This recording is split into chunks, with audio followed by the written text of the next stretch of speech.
తెలంగాణలో మహిళలకు ఉచిత బస్సు ప్రయాణంపై కేటీఆర్ సీతక్క మధ్య మాటల యుద్ధం జరిగింది. ఫ్రీ బస్సు కారణంగా మహిళలు కొట్టుకునే పరిస్థితి వచ్చిందన్నారు. బస్సులో మహిళ పని చేసుకుంటూ వెళితే తప్పేంటని సీతక్క అన్నారని, బస్సుల సంఖ్యను పెంచి రికార్డు డాన్సులైనా చేసుకోవచ్చన్నారు. కేటీఆర్ వ్యాఖ్యలకు మంత్రి సీతక్క కౌంటర్ ఇచ్చారు. మహిళలంటే కేటీఆర్కు గౌరవం లేదన్నారు.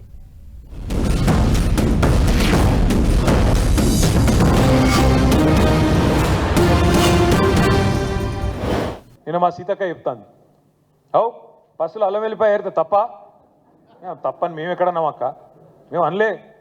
కాబట్టి దానికోసమే బస్సు పెట్టిరని మాకు తెలియక మేము మామూలుగా నడిపినాం ఇన్ని రోజులు. మాకేదో తెలియకపాయ పాపం. మీరు అప్పుడే చెప్తే బాగుండు. బస్సుల కుట్లు అల్లికెళ్ళితే మేము తప్పని మేము అంటాం అక్క. ఎక్కువ పెట్టు బస్సులు తన్నుకుంటాను, మంచిగా లేదు పెట్టు, మనిషికో బస్సు పెట్టు. మేము ఎందుకు అంటాం? మనిషికో బస్సు పెట్టు, మంచిగా అంత కుటుంబం పోయి మంచిగా కుట్లు అల్లికలు, అవసరమైతే బ్రేక్ డ్యాన్సులు, రికార్డింగ్ ఏం చెప్తారో చేయరు. మేము ఎందుకు అంటాం? ఏమంటారు చేయండి. కానీ ఇట్లా ఈ రకంగా బస్సులలో కొట్టుకునే పరిస్థితి ఎప్పుడైనా ఉండేనా? కేసీఆర్ ఉన్నప్పుడు సీట్ల కోసం కొట్టుకున్నాడు, సిగలు పట్టుకున్నాడు, గుద్దుకున్నాడు, ఎన్నెన్ని చూస్తున్నాం కొత్తవి. బస్సు అన్నారు. ఇవాళ బస్సు పరిస్థితి ఎట్లుందో మీరే చూస్తున్నారు. నీకు ఆడవాళ్ళంటే ఇవాళ ఒక గౌరవం లేదు.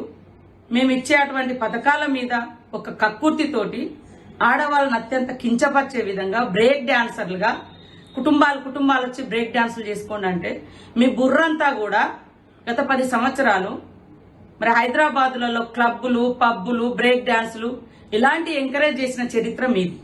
కానీ నేను మహిళల్ని గౌరవించే వ్యక్తులుగా నేను గాని, కాంగ్రెస్ పార్టీ గాని, మా సీఎం గారు గాని మహిళలకు ఏ అవకాశం ఇచ్చినా వాళ్ళు ఆర్థికంగా ఎదగాలని, వాళ్ళు శ్రమ కోరుకునే వాళ్ళు, శ్రమ చేసే శ్రమజీవులు ఆడవాళ్ళు కాబట్టి వాళ్ళకున్న టైం తక్కువలో వాళ్ళకుండేటువంటి టైంలో ఏదున్నా కూడా టైం వేస్ట్ చేసుకోకుండా చేసుకుంటారు అని మాట్లాడి. అందులో తప్పేముంది?